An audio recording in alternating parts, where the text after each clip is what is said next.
જય શ્રી કૃષ્ણ, જય મહાદેવ। આપણે કોઈ પણ દેવ મંદિરે જતા હોય, આપણે કુળદેવીનો જગદંબાનો મઢ હોય, આપણે ત્યાં અરદા માટે જતા હોય તો એક આપણો શરણાગતિનો ભાવ છે એ કેવો હોવો જોઈએ? તો કે આવાહનમ ન જાનામી તવાર્ચનમ પૂજા સેવન જાનામી ક્ષમસ્વ પરમેશ્વરી। આના દ્વારા આપણે એવું કહીએ કે હે માં, આવાહનમ ન જાનામી, તમારું આવાહન કેમ કરવું એ કાંઈ હું જાણતો નથી।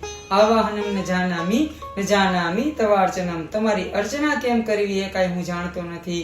આવાહનમ ન જાનામી તવાર્ચનમ પૂજાશ્ચેવ ન જાનામી, તમારી પૂજા કેમ કરવી એ પણ હું જાણતો નથી, માટે ક્ષમ્યતામ પરમેશ્વરી, હે માં જોગમાયા મને ક્ષમા કરજો। આપણે આવા ભાવ સાથે જો માતાજીના આરડા કરીએ તો આપણી જે કાંઈ પણ મનોકામનાઓ છે એ નિશ્ચિતપણે સિદ્ધ થાય છે। અસ્તુ, જય શ્રી કૃષ્ણ, જય મહાદેવ।